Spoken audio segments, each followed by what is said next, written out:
From the very, very beginning, when I started to film, I was always getting in trouble because of people wanting me to do something else, not what they want. I was nearly thrown out from the institute, I had to change the course and so on, because people didn't understand. They say, you shouldn't do it another way.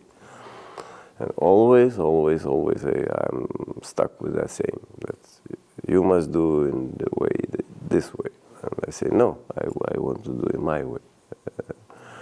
And if I cannot do it my way, I see useless. This work is useless for me. Absolutely. So freedom is the most important thing for me in the cinema. I mean, maybe most important thing is to have a product. But to have this product, I need freedom to get to that.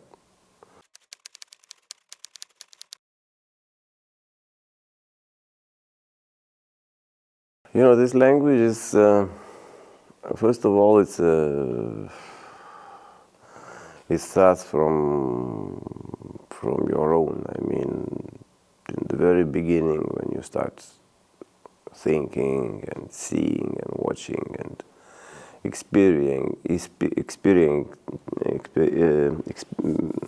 getting experience from the world which surrounds you, that is the primary point. I mean, how and what troubles you. For me, all the time, huge influence was from the view, from sound, even around myself, even when I still didn't shoot. Later, when I started to shoot, I got into problem that my eyes and myself and my feelings are one thing, and camera is another. Camera is stupid. It shoots whatever you that's what you point, it shoots it, but it doesn't show your feelings. Let's say if you plus your feelings to that image, it doesn't work. So you have to shoot it in a way that these feelings from what you see could be transmitted to the viewer, and the viewer could get it not there somewhere in the screen, but inside the heart. And this was a long experience, because I was, let's say, for the first shots, I was shooting it like maybe 1 year, and one shot only. One scene, not scene even, but one shot, the wide. Because it never was, I was getting what I saw in that, and I did not know why. Where is this point? Why? Afterwards, a bit like 25 or 30 tryings in the same place, I got into the point when I was really like very much disappointed, because I see that when I am in this place. When I go to the projection room, I don't see it. It's just something. And finally, I understood that the problem was in the light. The light was wrong, so it didn't, my eyes, they interpretate the image around very differently than the lens. I can see in a very dark, and can see my eyes are working very actively with the surrounding, and lenses and camera doesn't fix it.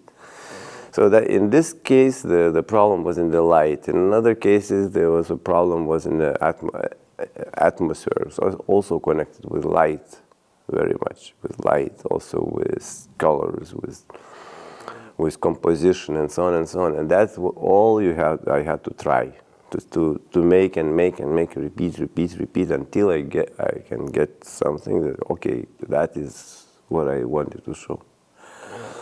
So that's how this language came, if we call it language. So first of all, I never considered myself like some kind of famous.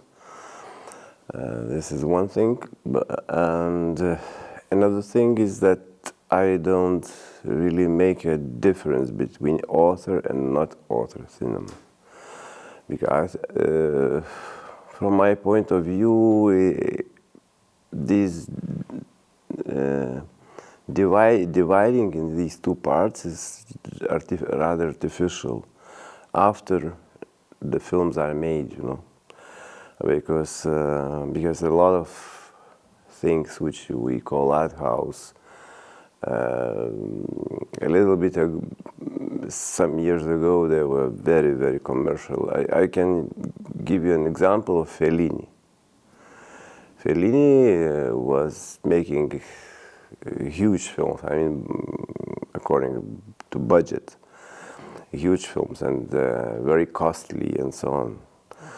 And he had enormous commercial success in all Europe and not even Europe. And now, let's say 10 years ago or 15 years ago, I was talking to some guys, like producers, younger producers, about Fellini. They say, "Oh, it's our house. It's you know." So I don't know. Cinema is cinema, and another thing is that it has its special.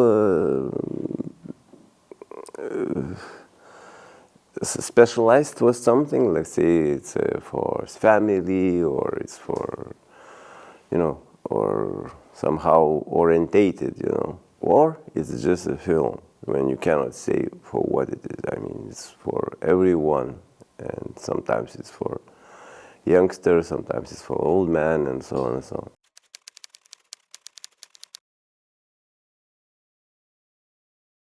on. The way of working with actors is not to, the most important thing is not to trouble them. I mean, you have to let them work. Because eventually there is, like on the set, when they are working, the people are starting to do something. There is like maybe 5 or 7 or 6 directions what you can say, words. Okay, let's be a little bit maybe calmer, or maybe you change a little bit your location, look at this point or that point. It's only already too late to say something, because, you know, you just especially if you start to make a philosophy, you know, in front of the actor, he would be very, very confused, because he cannot, you know, act according to this kind of difficult sayings. He just has to be, you know. So what we call acting is like natural acting. It's everyone wants that. Doesn't matter. It's Hollywood or it's art house. Everyone wants to be actor, not show the play. Because if you see the play, it means that you are imitating, and it's very, people doesn't like it. It's very simple. They see that someone is just staying in front of you and lying. Why? It's not interesting. So for every actor is the same. So he has to go in the mood that he would express himself, like, you know, with his heart, with his own feeling, not with someone else, you know, but with himself, because we are acting with hands, lips, eyes, speech, walking, sitting, whatever. So there is no special talk to actor. Everyone needs a private talk. Every person who is acting needs a private attention. So the same is like with the actor. You have to feel what is the best for him for this moment, to help him to play. Whatever.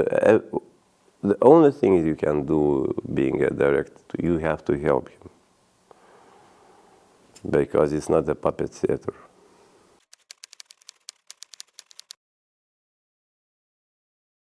That is difficult to say, because I know that in general attention to Ukraine is incredibly much higher than ever before. Ever before in all the world. So it's like everything. Ukrainian culture, Ukrainian language, Ukrainian country, which was, let's say, maybe 25 years, not many people knew where the Ukraine is. You know? Now it's... So all things are really much higher for the attention. Also films, in the films. And but of course the cinema and at least now at this moment, particular moment when Ukraine is fighting the crucial, the main fight, you know, for its freedom, it's not the main question. Because now is the most important thing is to conquer Russia. Everything is in comparison with this question, everything is zero. Most important thing is now to make Ukraine win. That's what I think. Of course, people who go to the front, who films and so on, and shoots and gathers all this material, which will be, I think, investigated years and years later. They do a big job, a really big job. But it's nothing to compare with the main general question. Ukraine must win, without any doubts, and I'm absolutely sure that it will happen. Світова прем'єра на Каннському міжнародному кінофестивалі. Я маю доставити вантаж в Україну. Для солдатів. То ти хочеш, щоб я його доставив? Мені більше нікого просити. Поїдемо в Україну. Яку Україну?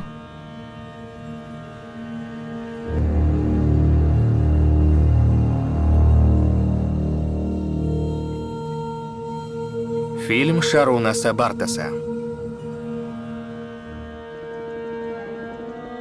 За участі Ванесси Параді. Ти любиш? Люблю що? Чи люблю я когось? Ні. Ні. Якби любила, була б щаслива.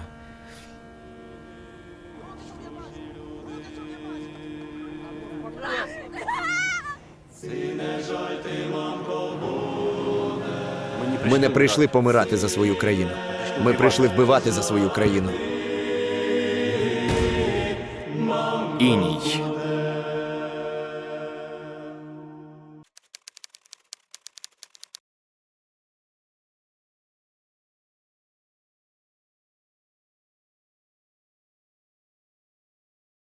And I already was doing one film, Frost, but then it was not this huge war. It still was a anti-terroristical operation, ATO.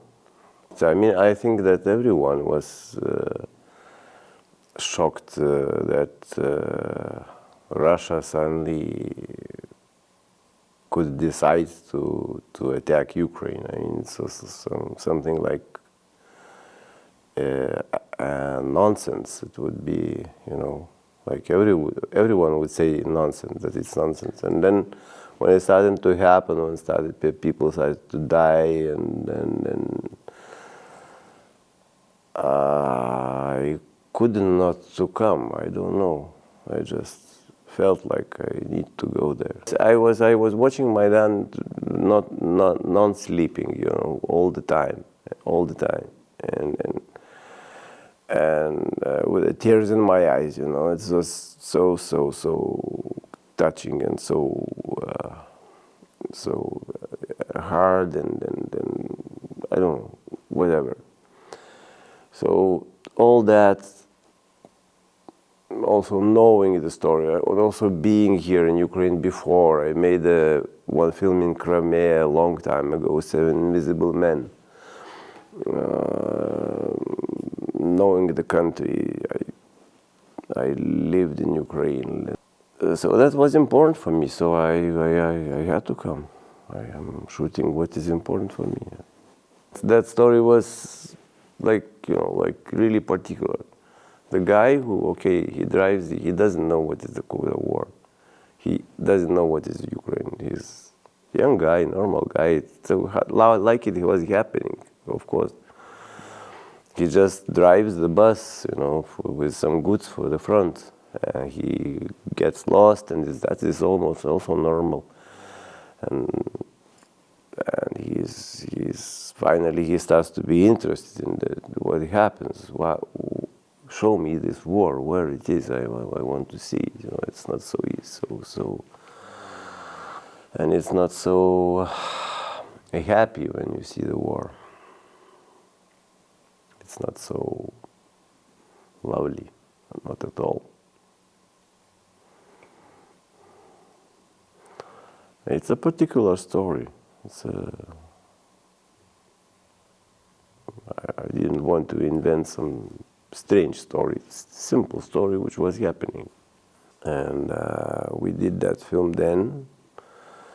And finally we came back again. And I still think that the next film after this one, I will do again in Ukraine. I hope after the war, when Ukraine will win. And we also will have a lot of things to show and to see, because, you know, and one of the main reasons is like, I don't know, it's like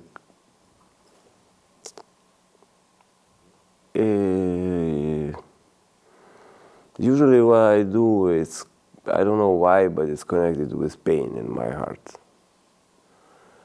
You know, so I feel about the pain about Ukraine's situation now. I felt it before, so that's why.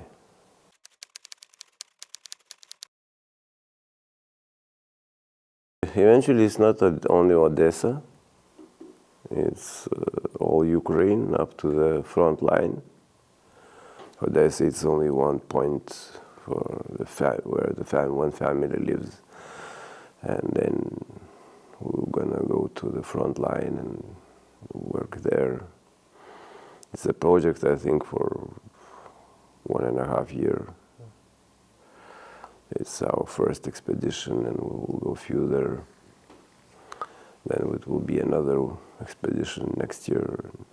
Because the film, eventually, I don't want to tell it before, but the film tells about the woman, a rather young woman with a child who escaped from the war to the West. And it's her story when she returns back, and why. It's like very common story, but I find it good that it's common.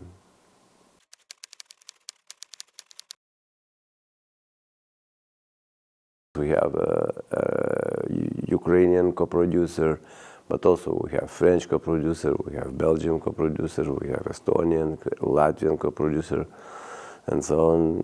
So it's European co-production, and what will be exactly the crew members, it's not finally decided. I mean, the main base is decided, but we still will be teaching also in Ukraine for people who can really work in cinema. Because, as I told you, Lithuania is very small, and there is, for professionals, it's much less space to open themselves or to even be, you know. There needs less cinema people than Ukraine. But some Ukrainian masters of cinema, they of course they will work in this film. We are now looking for the main actress. We have some preferences already. We will see. I don't want to tell now about it. But let's say from European actors, like bigger role is only one person. The other people are from Ukraine, and part of them from Odessa might be. We are teaching in professional level of, like we call professional actors, and not professional, just people who can really play, because it happens that sometimes the person never played and his first role is incredibly good.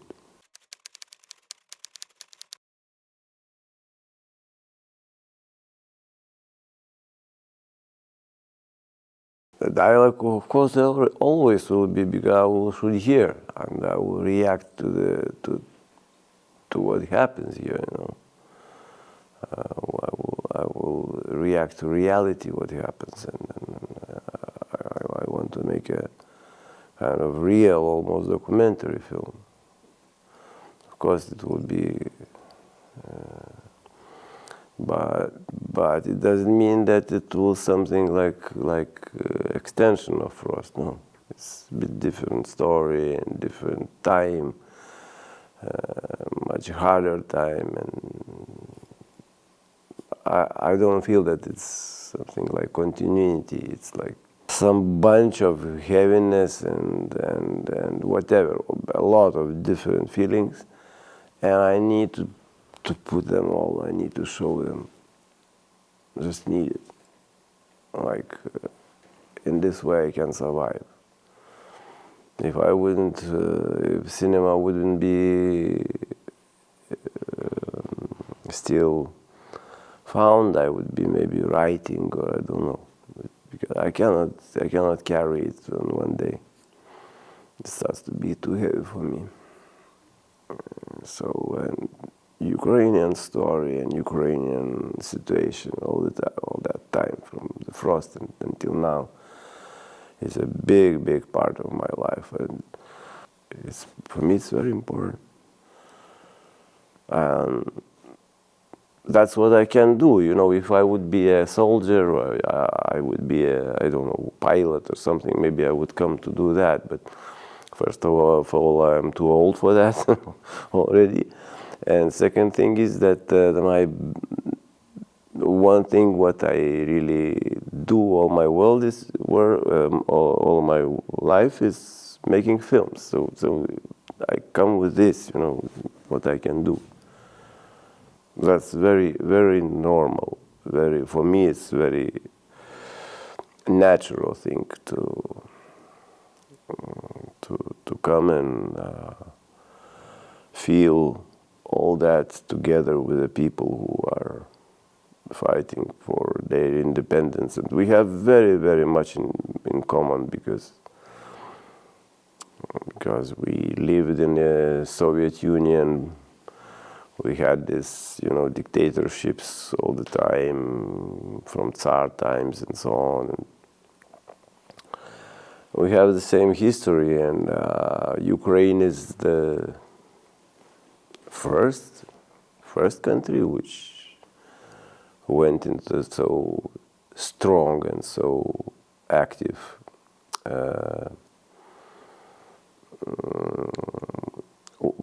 war against this empire, against this crazy structure which is called Russia.